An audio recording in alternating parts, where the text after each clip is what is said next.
Reddy Telangana assembly సమావేశాలను live లో చూద్దాం. ఈ గత 10 సంవత్సరాల కాలంలో కేసీఆర్ నాయకత్వంలో బ్రహ్మాండమైన ఆర్థిక అభివృద్ధి సాధించింది.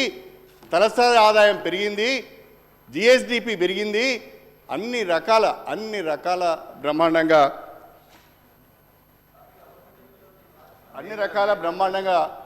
కార్యక్రమాలు జరిగినాయని చెప్తున్నారు. ఒకసారి బడ్జెట్ ఎట్ ఏ గ్లాన్స్, ఇది మన మంత్రివర్యులు బట్టి విక్రమార్క గారు సభకు సమర్పించిన బడ్జెట్ ఎట్ ఏ గ్లాన్స్ అధ్యక్ష. ఇందులో 2024-25 గాను టోటల్ బడ్జెట్ వచ్చి 2,75,890 కోట్ల 69 లక్షల రూపాయలు బడ్జెట్గా ప్రతిపాదించారు అధ్యక్ష. ఈ బడ్జెట్లో ఒక్కసారి చూస్తే అధ్యక్ష 2023-24కు సంబంధించిన రివైజ్డ్ బడ్జెట్ వచ్చి 2,24,000 కోట్లు, 2,24,624 కోట్ల 87 లక్షల అధ్యక్ష.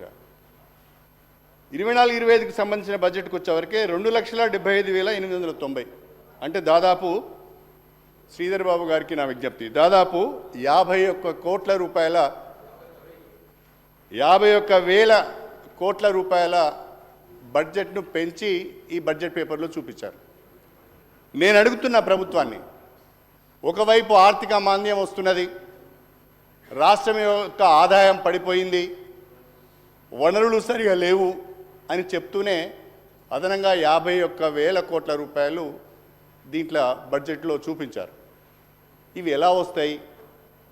ఏమైనా ట్యాక్సెస్ పెంచుతారా? ఏమైనా పన్నులు వేస్తారా?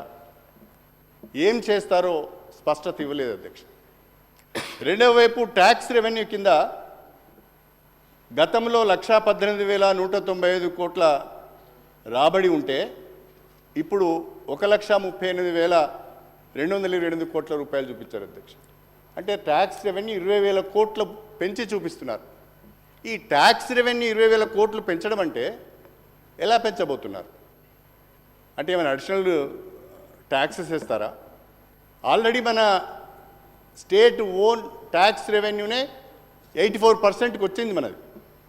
ఇంకెక్కడి నుంచి ఈ వనరులు సమీకరిస్తారు, ఏ రకంగా సమీకరిస్తారో చెప్పలేదు అధ్యక్ష.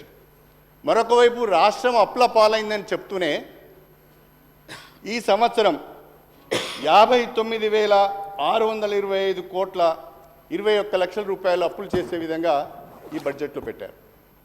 గత ప్రభుత్వం కేసీఆర్ ప్రభుత్వం రాష్ట్రాన్ని అప్పుల పాలు చేసింది.